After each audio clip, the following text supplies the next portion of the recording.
Isanganiro Award Vevota ya Mbitata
ya Estanish.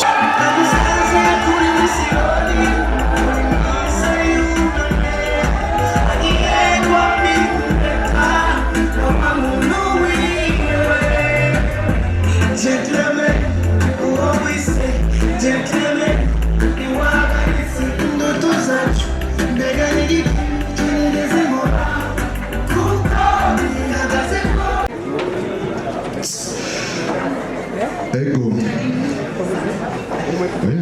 Nta kimwe mugira turabakira gusa bwira abantu nimuze muvuge ngo ariko indirimbo yawe niyatsindwa ntuzoce muranga kwibara bararenganye gutangure kumuraba urutsuru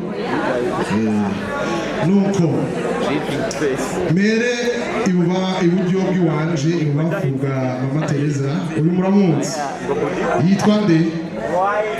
Yitwa DJ Bright. Nubamenyesha yuko DJ Bright ariwe mu DJ mu DJ umu engineer de son akomeye gose yaragize DJ kera ubu rero asigaye yarogoroye akagenda gufata amajwi y'ibintu bikomeye komeye aramaze gukora ahantu haronka $200 par jour.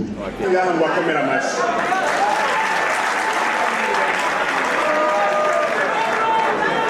Nagira rero ndabamenyeshe ikintu kiri ku mutima wanje nuko twebwe mu isanganiro tuvuga tuti nta mwuga udakiza. Isanganiro nikiri iwanje narayihaye isanganiro ndavuze officiel yuko le projet ni isanganiro nahaje nayumviye.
Isanganiro Award après Bernice, après Mestine, après Spox, elle arrive, voilà mesdames et messieurs, et ça va chauffer, Best Music of 2000,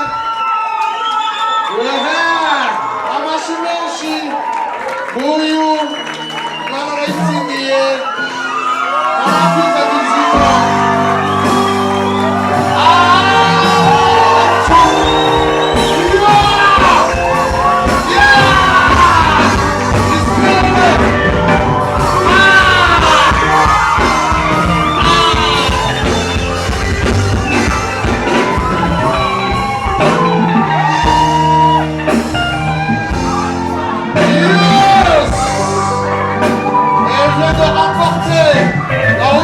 tradition, le Isanganiro Award, elle est forte, elle vient de Bozi.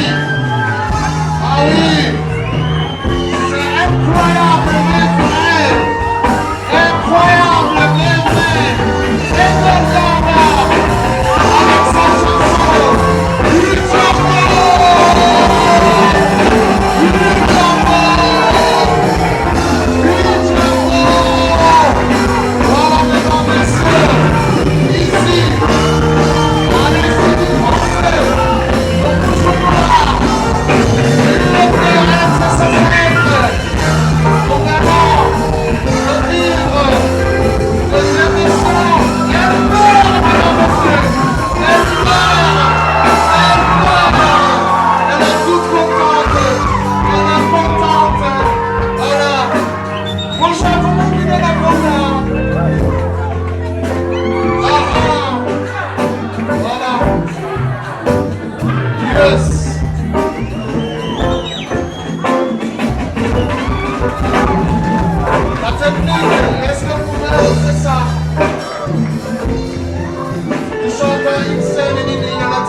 voilà, elle s'appelle Eden Manga. Elle vient fraîchement de Lukasana Kaïnalunyoka, en Gonzi. Et elle est contente, elle pleure, elle est jeune, elle est en humeur. Elle a plus à 18 ans. Voilà, nous sommes au bout de la grimba. Nous sommes au bout de la grimba. Elle est jamais de la grimba, comment on va le retrouver? Sur la planète du frère. Sur la planète du frère.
Ouais, salut la famille, ça va, j'espère que vous allez très bien. Vous êtes avec Alvin Smith, la vache originale, l'homme qui trace la mer sans bateau, rappeur sans carnipère, mais sans guerre.